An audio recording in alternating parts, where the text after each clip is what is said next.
Corretor Sérgio Araújo. Hoje eu vou fazer um vídeo um pouco mais extenso.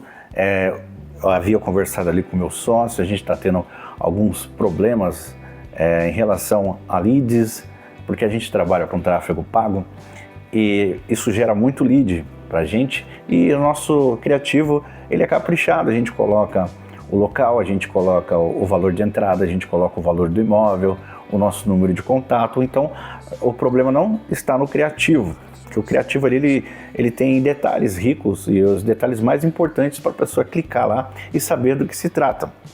Então, primeiro, eu vou fazer aqui, responder algumas perguntas e depois eu vou fazer um passo a passo de como comprar um imóvel. Óbvio que não vai ser bem detalhado como deve ser, né? Porque vai ficar muito longo o vídeo, mas pelo menos essa pincelada já vai dar para ajudar muita gente. Primeiro, decida que tipo de imóvel que você quer comprar. A pessoa clica lá e não sabe se quer um terreno, se quer um apartamento, se quer um sobrado, se quer uma casa térrea. Ele não sabe se ele quer garagem, se ele quer morar mais na periferia, próximo da estação, num lugar mais movimentado, um lugar mais tranquilo. Tudo isso tem que ser decidido antes de você procurar um imóvel. Então, saiba primeiro o que você quer, né? Como que você quer esse imóvel. Então esse é o primeiro passo, quando você vai clicar num anúncio. Segundo passo, planeje a sua vida financeira, veja seu score, veja se você não tem o nome sujo, se você o seu marido, a sua esposa não tem nome sujo, porque os bancos eles não liberam crédito para quem tem o nome sujo, para quem tem uma restrição no nome.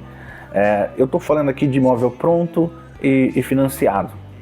Na hora que você procurar um corretor, que você viu o imóvel, que você gostou do imóvel, o corretor ele vai te passar uma lista de documentos. Esses documentos são de praxe: CPF, RG, comprovante de endereço, extrato bancário para quem trabalha autônomo, olerites para quem trabalha CLT e por aí vai. E depois que a gente enviar esses documentos para um correspondente bancário, aí sim a gente vai ter os números reais de quanto vai ficar a sua parcela, o prazo do financiamento, e tudo isso vai influenciar no financiamento, a sua idade, a sua movimentação bancária, a sua renda. Então tudo isso influencia.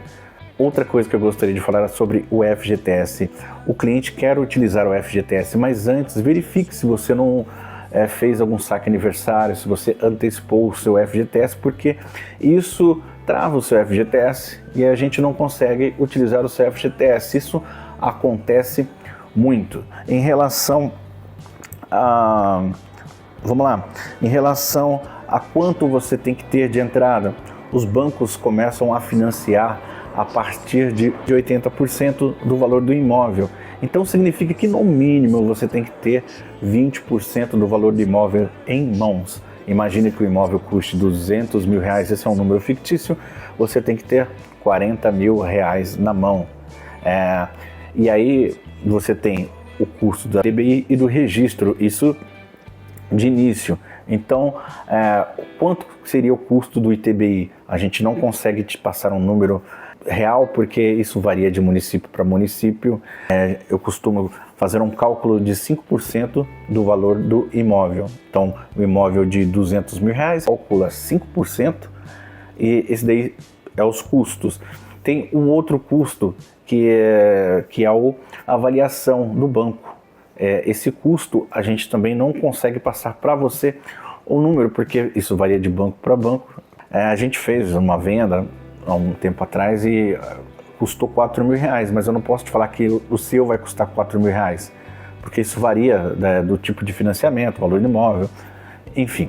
Então, custo, ITBI, registro e avaliação do banco.